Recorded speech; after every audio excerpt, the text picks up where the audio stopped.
Grupo San Pablo presenta.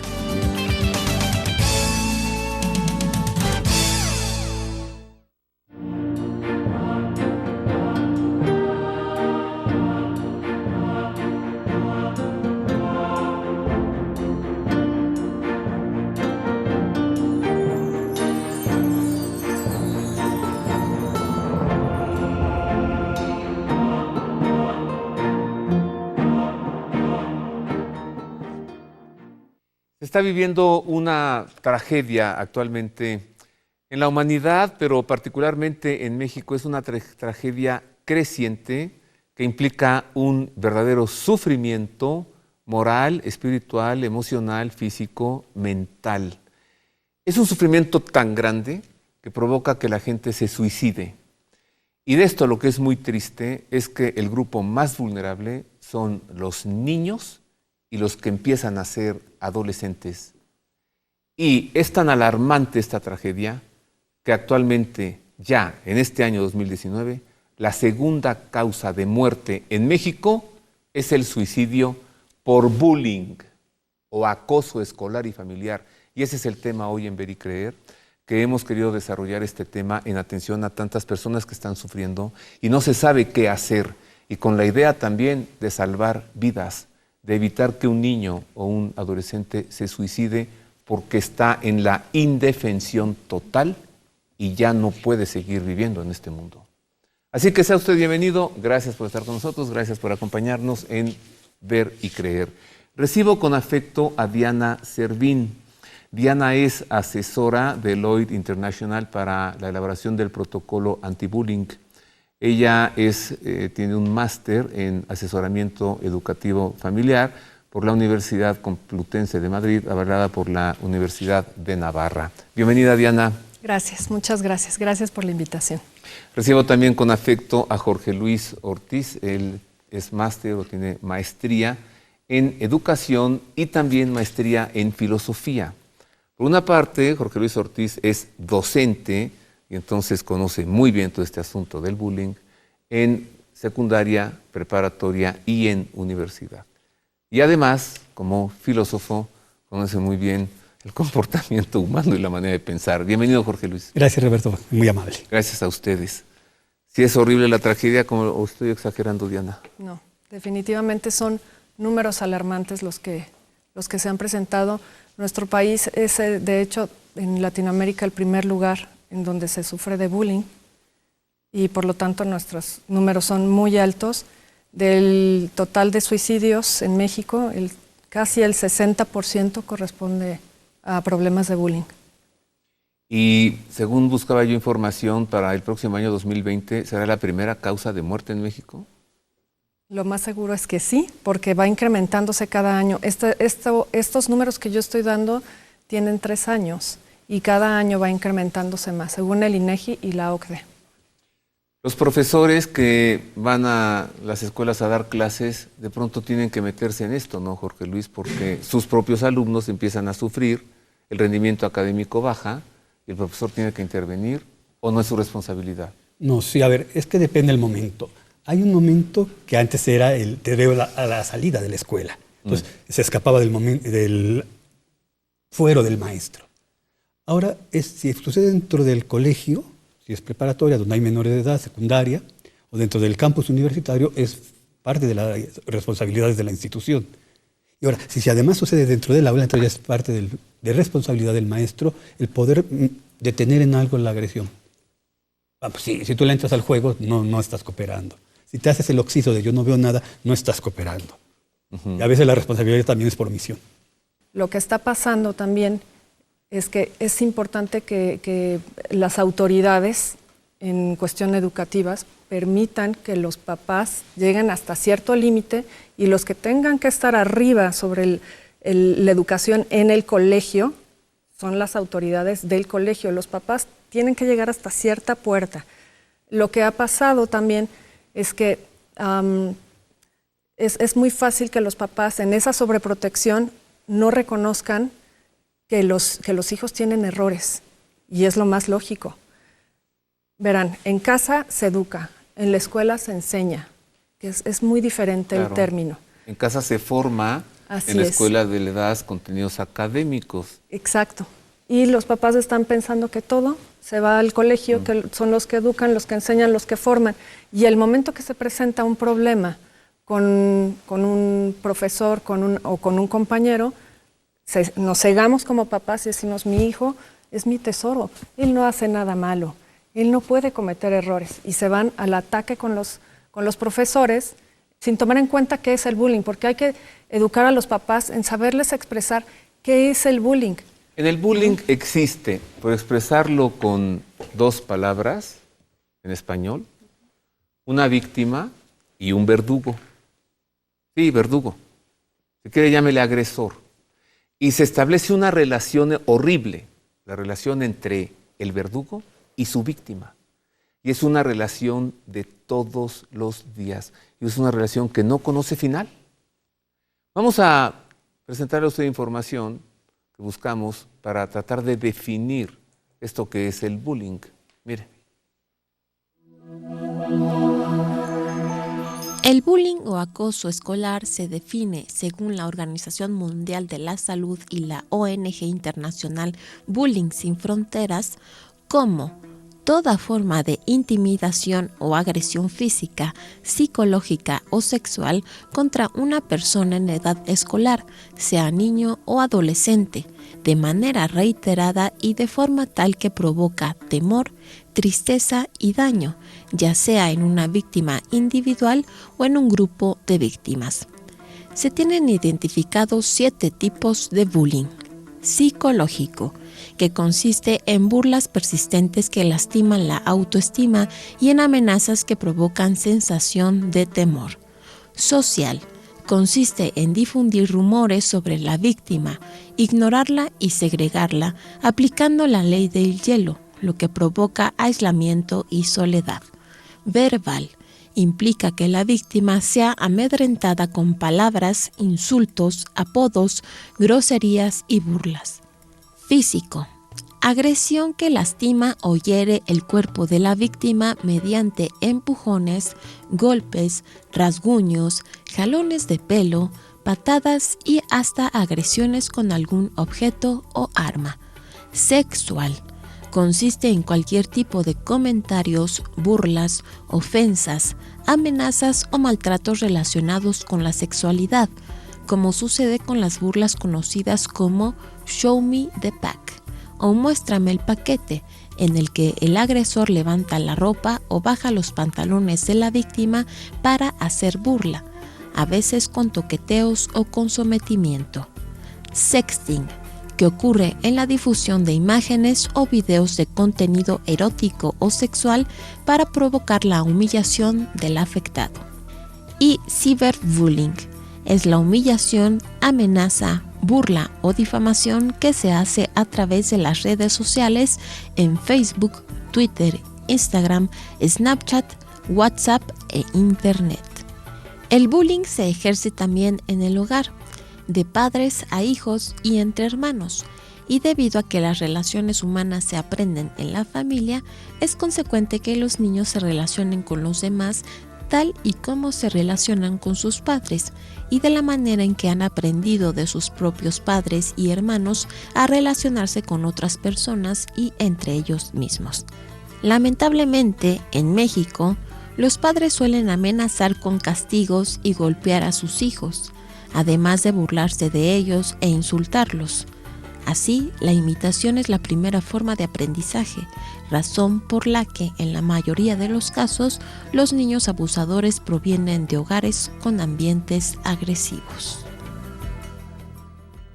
No lo puedo creer.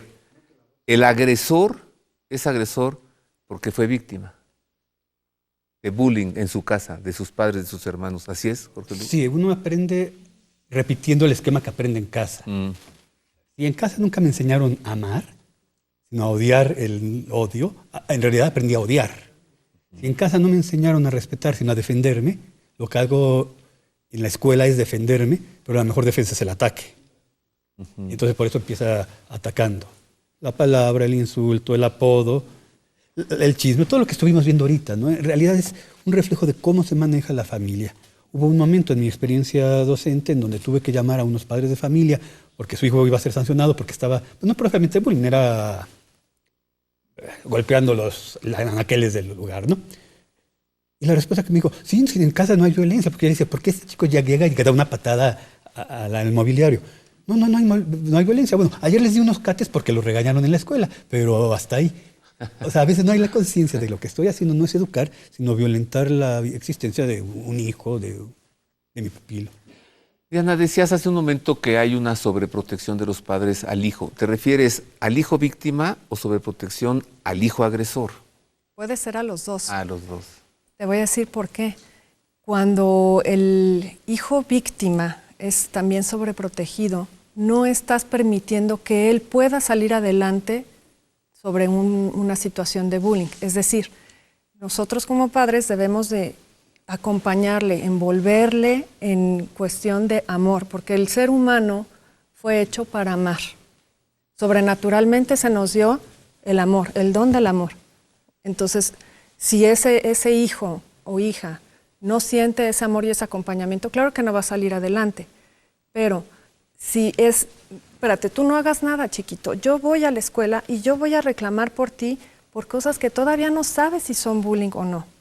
Si tú ves como padre que ya son situaciones recurrentes, y el niño sí ya está presentando los típicos síntomas de bullying, adelante, sí puedes hacerlo. ¿Cuáles son? El típico síntoma que estás viendo en casa es, una es la ansiedad, otra es violencia del mismo niño, es decir, que ya responde con las palabras con las que a él le han dicho en la institución, los amigos, o también puede ser algún mayor, pero normalmente el bullying es entre iguales, están hablando los estudiantes, malas palabras, violencia, falta de apetito, no come, se encierra constantemente en su cuarto. Y si es ciberbullying, a veces o es aislarse totalmente de la tecnología, pero con una ansiedad también y un miedo a querer ver algo del celular o algo de las computadoras, pero se encierra en su interior y físicamente también se va a su cuarto. O sea, si tú ves a tu hijo pegado totalmente a esto y con ansiedad, es muy posible que esté sufriendo bullying. Claro, algo puede estar pasando. Vamos a las estadísticas, también una rápida investigación. No son nada agradables, ¿eh? Los países que registran el mayor porcentaje de bullying o acoso escolar son México en primer lugar, con 7 de cada 10 estudiantes que padecen acoso, seguido de los Estados Unidos y de China.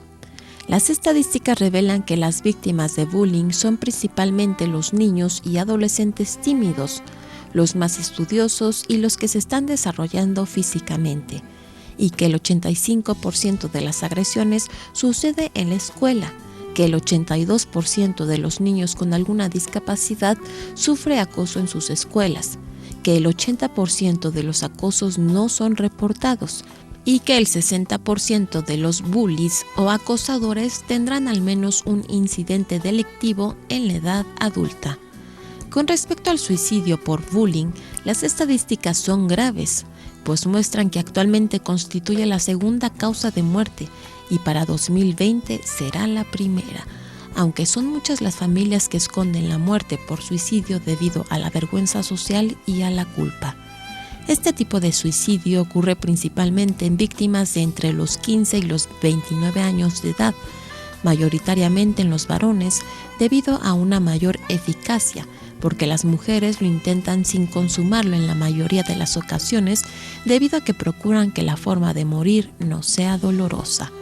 El 78% de los adolescentes que deciden quitarse la vida lo hace al no soportar la presión a la que se ven sometidos, tanto en la vida real como en las redes sociales.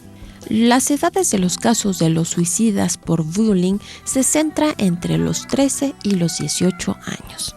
La depresión es el componente determinante en el suicidio por bullying, pues la víctima es incapaz de defenderse debido al temor, al acoso y a las agresiones constantes que no encuentran final. A ver, ayúdenos con esa estadística, por favor, porque yo tengo los pelos de punta por decirlo menos.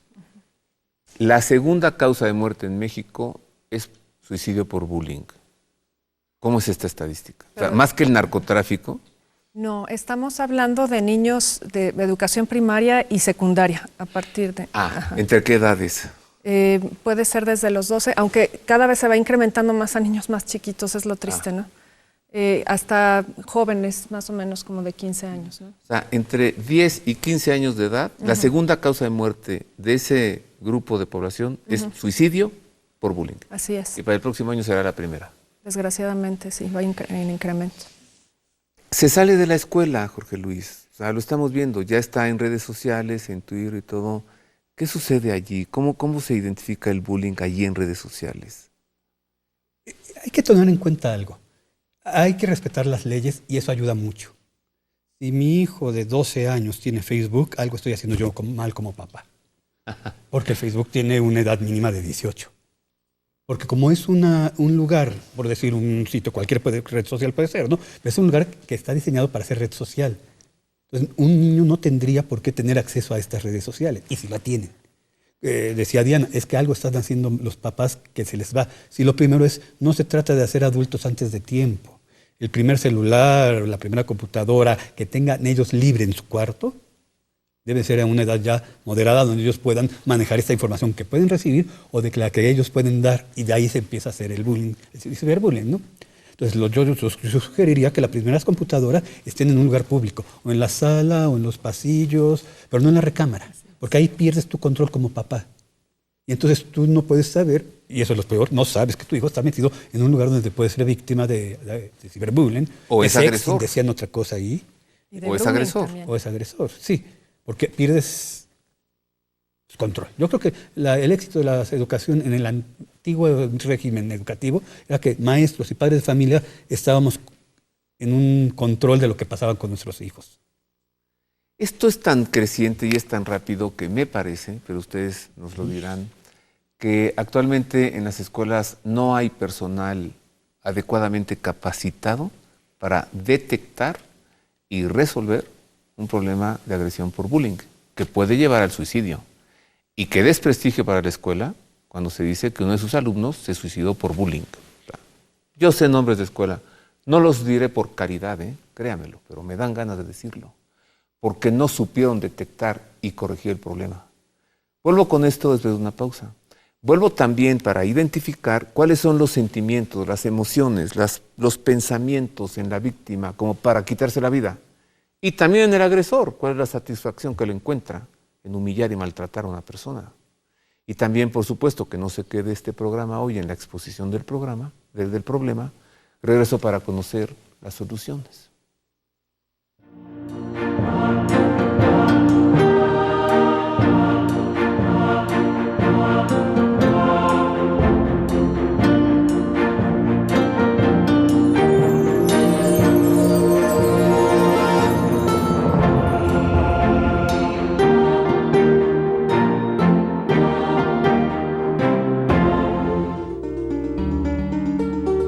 Vía Vaticano, conscientes de la importancia que representa para todo creyente en Cristo Jesús el peregrinar a Tierra Santa, hemos programado para este año 2019 un viaje de peregrinación en cada mes del año a un precio sorprendentemente bajo para hacer realidad el sueño de seguir los pasos de Jesús por Tierra Santa.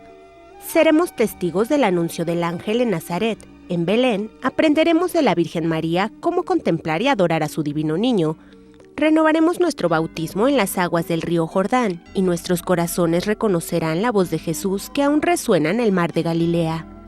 En Jerusalén visitaremos los lugares de su pasión, muerte y resurrección, el cenáculo, el huerto de la agonía, la Vía Dolorosa, el Monte Calvario, el Santo Sepulcro y el Camino de Maús. Además, contamos con varias opciones de combinar Tierra Santa con diversos santuarios en Europa, como Medjugorje, Lourdes, Fátima, Roma y Santiago de Compostela, entre muchos otros. Las peregrinaciones son guiadas por expertos y celebraremos la Santa Misa en los santuarios más importantes. Informes al 4980-8641 o 5207-9511 y en www.viavaticano.com. En mi peregrinación he visto más cosas de las que recuerdo. pero en mi recuerdo hay más cosas de las que he visto. Vía Vaticano.